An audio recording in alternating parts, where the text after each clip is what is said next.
जादुई तोता। एक छोटे से गांव में एक गरीब परिवार रहता था।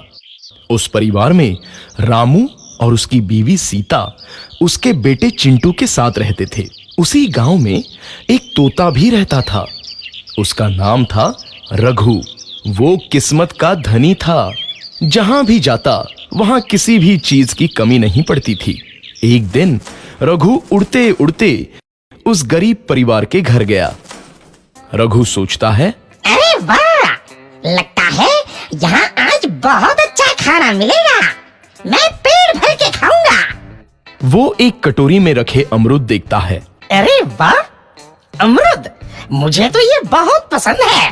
मैं तो इसे पेट भर के खाऊंगा। रघु तोता अमरूद खाने ही लगता है। तभी सीता रघु को अमरूद खाते देखती है तो गुस्सा हो जाती है और उसे वहां से भगा देती है। भाग यहाँ से, न जाने कहां से आ जाते हैं। मैं तो परेशान हो गई हूं इनसे। सीता के भगाने के बाद रघु चुपचाप से एक कोने में रहता है। धीरे धीरे उस परिवार की बरकत होने लगती है। एक दिन रामू और सीता खाना खाते वक्त बातें करते हैं। आजकल हमारी बहुत तरक्की हो रही है, काम भी अच्छा चल रहा है। रामू कहता है। इस पर सीता कहती है, सच कहा, भगवान हमेशा ऐसे ही हम पर मेहरबान रहे। बेटा चिंटू भी कहता है, पिताजी मुझे खिलौना लेके दो ना, मेरे सभी दोस्तों के पास है।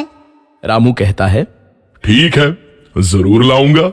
सीता कहती है, कितने खुश है सब, मेरे परिवार को किसी की नजर ना लगे। एक तरफ ऐसी बातें होती हैं तो दूसरी तरफ रसोई में रघु तोता भी अमरूद खाते रहता है। मजा आया, अमरूद खाया, मजा आया, अमरूद खाया, मजा आया। तभी सीता रसोई में आती है और रघु तोते को अमरूद खाते देख बहुत गुस्सा होती है। सीता रघु को बाहर निकालने के लिए पिंजरे में अमरूद रखती है। रघु जब अमरूद खाने लगता है तो पिंजरे का दरवाजा बंद हो जाता है और वो उसमें फंस जाता है। मुझे बाहर निकालो, मैं यहाँ फंस गया हूँ, मुझे बचाओ। अगले दिन सीता पिंजरा उठाकर बाहर दूर उस रघु को छोड़ देती है। रघु के जाते ही उनके घर आई बरकत धीरे धीरे कम हो जाती है। उन्हें बहुत घाटा होता है। सीता कहती है, ये क्या हो रहा है, अचानक इतना कैसे बदल गया? अभी तक तो सब कुछ अच्छा चल रहा था। रामू कहता है, लगता है भगवान हम पर रूठ गए हैं। चिंटू भी कहता है, लगता है अब मुझे खिलौने भी नहीं मिलेंगे। और वो रोने लगता है और बाहर चला जाता है।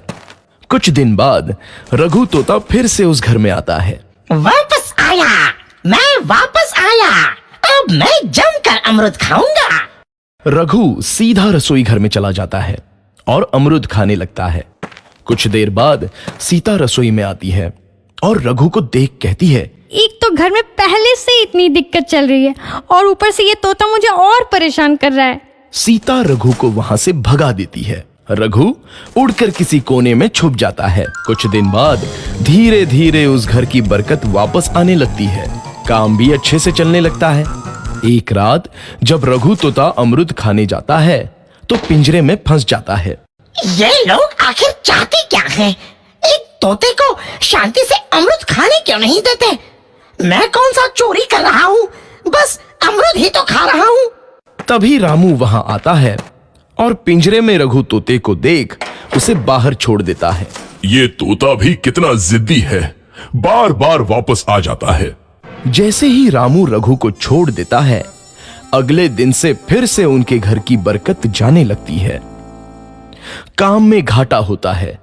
किसी को समझ नहीं आ रहा था कि ऐसा क्यों हो रहा है। रघु तोता घर आता है तो अचानक बरकत आती है और जब रघु तोता को बाहर निकालते हैं तो बरकत चली जाती है। एक दिन सीता रघु तोते के घर आने और बाहर जाने की स्थिति पर नजर रखती है। ये तोता जब भी घर आता है तो घर में बरकत आती है और जैसे ही ये घर से बाहर जाता है तो उसी के साथ बरकत भी चली जाती है। कहीं ये जादुई तोता तो नहीं है? अगली बार जब ये तोता घर आएगा तो मैं इसे कहीं नहीं जाने दूंगी। सीता रघु का बहुत इंतजार करती है लेकिन रघु तोता दोबारा उस घर में कभी नहीं आता।